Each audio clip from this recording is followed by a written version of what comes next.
नमस्कार दोस्तों, आज इस वीडियो में बताने वाला हूँ द्रौपदी को क्यों मिले पांचों पति, क्या करती थी पांचों पांडवों के साथ। तो जानने के लिए धार्मिक ज्ञान 02 यूट्यूब चैनल में आपका स्वागत है। चैनल पे नए हैं तो जल्दी सब्सक्राइब कर देना। चलिए वीडियो को शुरू करते हैं। महाभारत के अनुसार द्रौपदी राजा द्रौपदी की बेटी और पांडवों की पत्नी थी।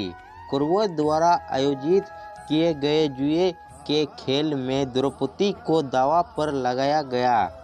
पांडवों हार गए और उसके बाद दुशासन ने उसे भरी सभा में अपमानित किया। द्रौपदी के चरित्र के ये वो पहलू है जिनके बारे में अधिकांश लोग जानते हैं, लेकिन बहुत कम लोग जानते हैं कि द्रौपदी का किरदार बहुत आदर्श है और उससे बहुत कुछ सीखा जाता है। तो आइए जानते हैं उनसे जुड़ी कुछ बेहद रोचक कथाएं। महाभारत ग्रंथों के अनुसार एक बार राजा द्रौपदी पांडवों से पराजित होने के कारण परेशान थे। जब से दुर्चान्य के कारण युद्ध में उनकी हार हुई, उन्हें एक पल भी चैन नहीं था। राजा द्रुपद चिंता के कारण कमजोर हो गए और दुर्चान्य को मारने वाले पुत्र की चाह में एक आश्रम से दूसरे आश्रम भटकने लगे। ऐसे ही भटकते हुए एक बार कल्पनाशी नाम के नगर में पहुँचे। उस नगर में ब्रह्मचर्य का पालन करने वाले और स्नातक ब्राह्मण रहते थे। वहीं उन्हें दो ब्रह्मण और उपयाज मिले। उन्होंने पहले छोटे भाई उपयाज से अपने लिए पुत्र प्रतीत हुआ करने के लिए प्रार्थना की। फिर उपराज के कहने पर उन्होंने याज से प्रार्थना की। उसके बाद याज ने राजा द्रौपदी के यहाँ पुत्र प्राप्ति के लिए हवन कराया। उस अंगिर से एक दैत्य कुमार प्रकट हुआ। वह कुमार अंगिर से निकलने ही गजरा करने लगा। वह रथ पर बैठकर इधर उधर घूमने लगा। उसी वेदी यानी होमकुंड ने कुमारी पंचाली का भी जन्म हुआ। पंचाली यानी राजा द्रौपदी के पुत्री द्रौपदी कमल की पंखुड़ियों के जैसी आंखों वाली, नीले नीले घुंघराले वाले के कोमल होठों वाली थी। उसका रंग स्वस्थ था। ऐसा लगता था मानो कोई देवनाव मनुष्य शरीर धारण करने सामने आ गए। इसके बाद ब्राह्मणों ने दैत्य कुमार व कुमारी का नामकरण किया। उन्होंने यह कुमार अश्लील और बलवान व रूपवान होने के साथ कवच कुंडल धारण किए हुए। इन पर अंगिर का प्रभाव दिखाई देता है, इसलिए इनका नाम द्रुपदधन होगा। यह कुमारी कृष्ण वर्ण की है, इनका नाम कृष्ण होगा। द्रौपदी पूर्व जन्म में एक बड़े स्त्री थे कि गुणवान कन्या थी। वह रूपमणी और सदाचारी थी, लेकिन पूर्व जन्म के कर्मों के कारण किसी ने उसे पत्नी रूप में स्वीकार नहीं किया। इसे दुख होकर वह तपस्या करने लगी। उसकी उग्र तपस्या के कारण भगवान शिव प्रसन्न हुए और उन्होंने द्रौपदी से कहा, तू मनचाहा वरदान मांग ले। इस पर द्रौपदी इतनी प्रसन्न हो गई कि इसके बार बार कहा, मैं सर्वनाश पति चाहता हूँ। भगवान शंकर ने कहा, तूने मनचाहा पति माने के लिए मुझसे 5 बार प्रार्थना की है, इसलिए तुझे दूसरे जन्म में एक नहीं 5 पति मिलेगी। तब द्रौपदी ने कहा, मैं तो आपकी कृपा से एक ही पति चाहती हूँ। इस पर शिवजी ने कहा, मेरा वरदान द्वितीय नहीं जा सकता, इसलिए तुझे 5 पति ही प्राप्त होंगे। तब महाभारत के अनुसार द्रौपदी सुंदर होने के साथ ही बहुत बुद्धिमान स्त्री होगी। जब भी पांडवों कमजोर पड़े यानी उन्हें कोई निर्णय लेने से संकोच हुआ, द्रौपदी ने हमेशा एक पत्नी का कर्तव्य निभाया। वो ये बखूबी जानती थी कि उसे कब कितना और कहाँ बोलना है। महाभारत के सभा पूर्व में मिले वर्ण के अनुसार इंद्रप्रस्थ में आकर राजा युधिष्ठिर ने राजसूय योग का योजना किया, जिसमें हस्तिनापुर से दुर्योधन अपने बंधु बांधवों सहित उपस्थिति हुआ। इस योग में दूर दूर देशों के राजा महाराजा भी आए हुए थे। यहाँ पर दुर्योधन को महल के लिए निश्चित के समय तब उपवास का पात्र बनना पड़ता है। एक दिन की बात है, राजा दुर्योधन उस सभा भवन में प्रवेश करता हुआ स्फटिक मणि स्थल पर पहुंचा। वहां जल की आकाश से उन्हें अपने वस्त्र ऊपर उठा लिया। उसके बाद वहां सभा में दूसरी ओर चक्कर लगाने और एक स्थान पर वहां गिर पड़ा।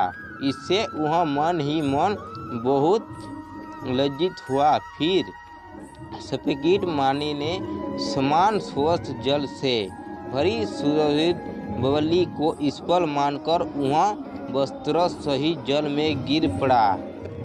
इससे वह मन ही मन बहुत लज्जित हुआ। फिर स्फटिक मणि के समान स्वच्छ जल से भरी सुगंधित बवली को ईश्वर मानकर वह वस्त्र सहित जल में गिरा पड़ा।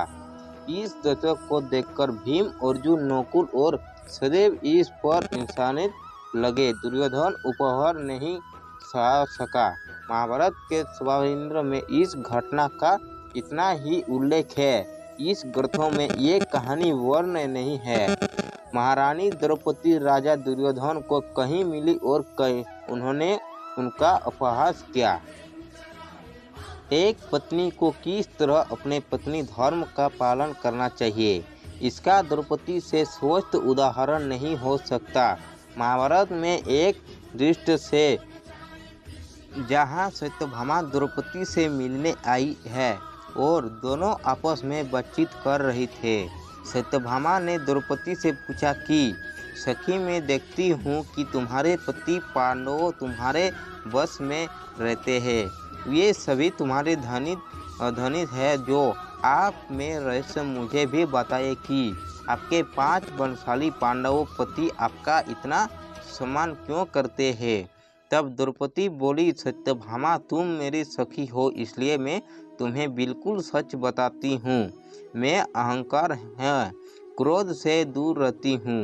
मैं अपने मन पर काबू रखकर केवल पति की खुशी देखती हूँ, इनकी सेवा करती हूँ।